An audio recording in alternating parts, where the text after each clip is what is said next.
I bought a high-rise condo across from the station, but suddenly he brought up this story. Why now?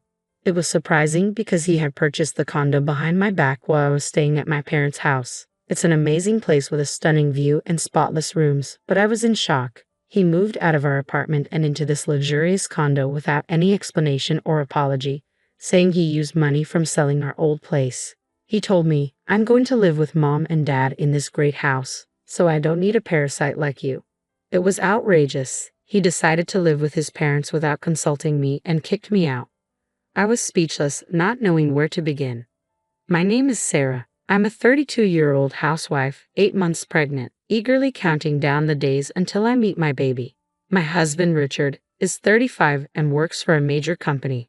We've been married for 3 years, and I was thrilled to finally be pregnant after struggling to conceive. However, I was also terrified of childbirth. To ease my anxiety, I spent time at my in-laws' home. "Sarah, you're about to have a baby soon, huh? What's it like to become a mother?" Jane, Richard's brother's wife, asked me. Jane is the reason I visit my in-laws. She's a housewife and lives with them, and I've grown close to her. My mother-in-law had trouble with her legs 2 years ago, and Jane, who has caregiving experience, agreed to help. She's quite capable but is always there to assist. Her kindness impressed me, and as a more experienced mother, she helped ease my worries about childbirth.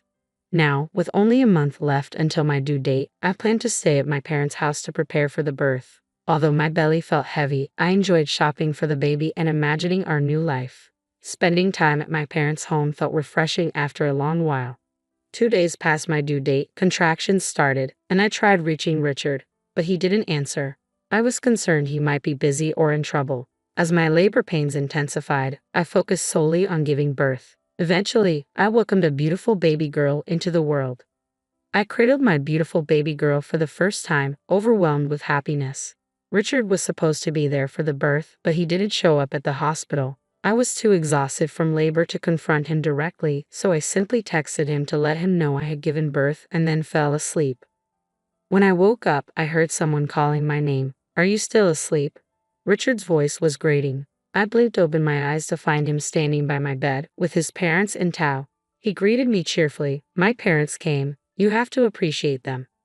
I had specifically asked not to have visitors immediately after giving birth, so I was taken aback that he had brought his parents along without asking me. Irritated, I asked, "Why didn't you come yesterday?"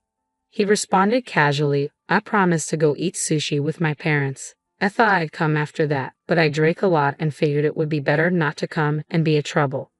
I couldn't believe his priorities. While he enjoyed sushi and drinks, I was left to struggle through childbirth alone. Ignoring my irritation, he asked, "Where's our baby?" "She's in the nursery, a healthy baby girl," I replied. My mother-in-law's face tightened at the news. "What a girl," she muttered. "Such a useless wife." I was stunned by her comment. My father-in-law chimed in. Both Jane and Sarah blew it. "You're pathetic." I was hurt and furious that, instead of receiving gratitude for enduring childbirth, I was insulted. Richard, too, seemed disappointed. "Oh, damn it. I knew it was a girl, but I hoped for a boy." I got my hopes up. I didn't understand his disappointment. He explained that his parents had high hopes for a boy since our first child was a girl, but that didn't matter to me. To me, my baby was perfect, no matter her gender. Richard's reaction left me feeling alone and unsupported, as he seemed more aligned with his parents' expectations than with celebrating our new arrival. I was fuming with anger, but exhaustion and soreness from childbirth made it hard to muster the energy to confront Richard. Thankfully, a nurse who had overheard our conversation through the wall intervened and asked his parents to leave the room. She noticed my distress and offered me comfort as I cried. Since then, Richard hadn't visited me in the hospital. On the day of my discharge, I arranged for my parents to pick us up and take us to their home. I didn't want to return to our place in such a state. I couldn't understand why Richard had become so cold-hearted. He seemed so much more caring when we first married.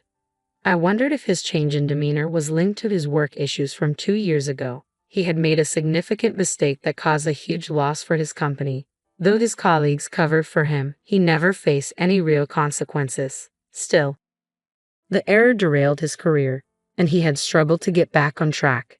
His frustration and stress may have contributed to his emotional distance. Additionally, one of his colleagues, who had joined the company later, was now his boss. Richard had been better at his job initially, but their roles reversed due to his earlier mistake.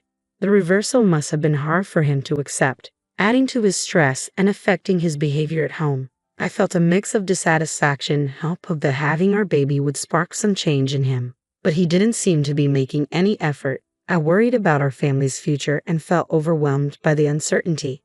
Then Richard called me unexpectedly. "Hey, when are you coming back? You've been gone for almost a month since the baby was born." I wasn't ready to go back yet. "Sorry, I'll be home soon. I need to get things in order for our daughter and start fresh." Richard's response was shocking. "You don't need to bring all that stuff back. I actually just wanted to discuss something with you. Maybe I should have told you this in person rather than over the phone." I was stunned and confused by his abruptness. What did he mean? I was completely baffled by what Richard was saying. Then he dropped an even more shocking revelation. "I bought a high-rise condo across from the station." I was stunned. "Wait, what do you mean?" I asked, trying to make sense of his sudden announcement. Why was he bringing this up now? He described the condo's stunning view and immaculate rooms, but I was confused. He had moved out of our apartment and into this luxury condo without telling me while I was staying at my parents' house. I was flabbergasted. Where did the money come from? You shouldn't be able to afford that on your salary. He made no apologies and simply said, "I used the money from selling our house." I needed clearer explanations, not just bits of information. "You sold our house. Where are your parents living now?" He seemed oddly pleased as he replied, "Daddy and Mommy are living with me in the condo now. I'm moving in with them so I don't meet a parasite like you. Get out." I was left speechless, unsure how to react. Richard had decided to live with his parents without consulting me and had kicked me out. He called his parents Daddy and Mommy with a new sense of familiarity and announced they were living together in the condo. He practically asked for a divorce. As I stood there, dumbfounded, he continued, "You're so arrogant for a housewife. You're useless without my salary. You've got a dead weight lately, especially with your morning sickness."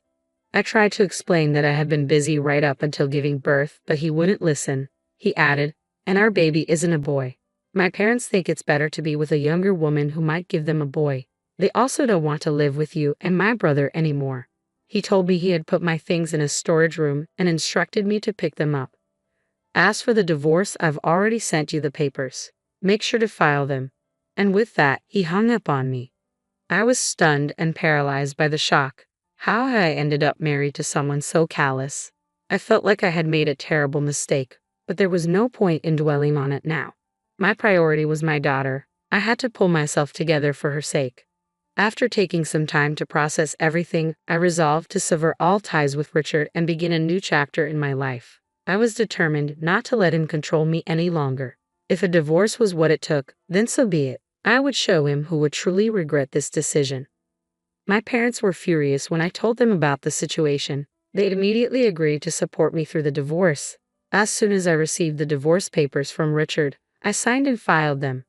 About 2 weeks later, Richard unexpectedly showed up at my parents' house. "Hey, what's going on?" he demanded. "Why has so much money been withdrawn from my bank account?" He slammed his bank statements onto the table, glaring at me. I remained calm and replied, "Aren't you familiar with the term division of property?" "What's that supposed to mean?" he retorted, baffled. "That's not what this is." "The account in question is mine," I said firmly. "I'm not giving you a cent. I had previously deposited some money into your account, but it was shared property. I'm taking back what's rightfully mine." He was infuriated. "Why should I give you my money? You've forgotten that your salary went down because of your mistake at work. I started a side job at home. I'm sure you didn't earn as much as I did." "Actually, I earned as much as you did," I countered. "And you're the one who wanted the divorce. This conversation is over." Richard was incredulous. "You've got to be kidding me. I don't believe this." My father, who had been silent until then, finally spoke up. "How about we take this to court?" "How dare you insult my daughter?" I couldn't help but feel a pang of sympathy for my daughter, who had endured so much because of Richard. "Get out of here, you bastard," I shouted. My father, a policeman, intimidated by Richard's menacing demeanor, made him flee from our house. That was the final end to our relationship, and the asset division issues were resolved. Since then, I've been focusing on raising my daughter at my parents' house. Adjusting to parenting has been a challenge, but she is an absolute joy. My life has taken on a new, happier rhythm with my adorable baby girl. A few months later, I started receiving persistent calls from an unknown number. Though I had ignored them initially, I decided to answer, thinking it might be my boss or colleagues. "Hello," I answered. "Hello, Sarah." It was Richard. "What do you want?" I asked sharply. "How are you doing?" he asked. "I don't really want to discuss that." "Can I hang up now?" "Wait, can you come back? I'm having trouble paying the mortgage on the condo. I might get kicked out." I wasn't surprised. "You're short on cash, aren't you?" "Yeah, I've used up all my savings. Daddy hurt his back and had to quit his job. Mommy brags about her life, but now she's always sick. I'm at my wit's end." I wasn't shocked by his predicament. With his salary, he likely couldn't manage the condo's mortgage. He must have relied on his savings, his father's salary, and a down payment. Now that his father couldn't work and his mother spent extravagantly, he was struggling to cover their expenses. It was no wonder he was in trouble. When I checked my bank balance, it was at zero. I was informed that if I didn't pay by next week, I would be evicted. "Please come back, Sarah. We used to care about each other." I laughed, finding his pleas almost amusing. "Give me a break. You just want to exploit me whenever you need something. You expect me to support you and act as your housekeeper." Richard fell silent, and I remembered how he had called me a parasite. Wouldn't I just be in the way? I retorted, recalling the hurtful words he had used before. I had something weighing on my mind. "What about Jane and your brother?" "They've already moved out and are living together now," he said. "He had a falling out with our parents when my brother told Dad to live more appropriately." My brother lost his temper and said, "I don't want to be told what to do by someone who's dependent on a woman who couldn't even give him a son." Usually calm, my brother blew up.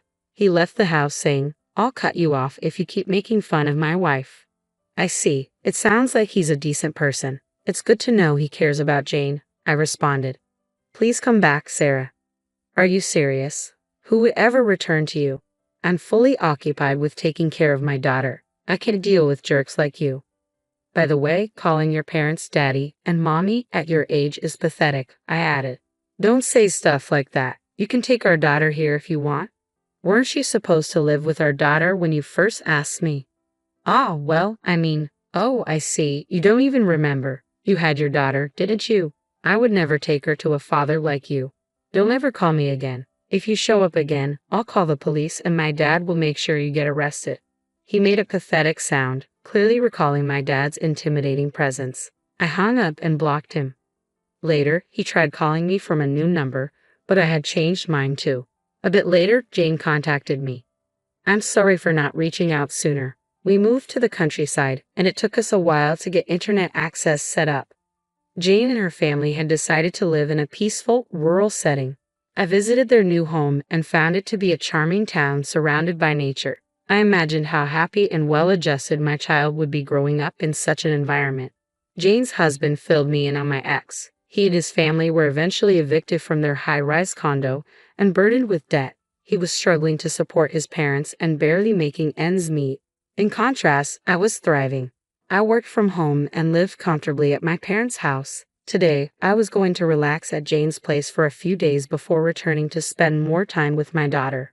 Once my daughter was a bit older, I hoped we could move to the area and live near Jane. With that bright future in mind, I happily enjoyed my time. Buying a high-rise condo while your wife is pregnant is insane. Maybe if you're rich, but it's ridiculous on a normal income, I thought. I was relieved to have left such an unlikable husband behind. I wished Jane and her family all the best, hoping they would continue to live harmoniously together. Thank you for watching to the end. If you enjoyed this, please subscribe to our channel. See you in the next video.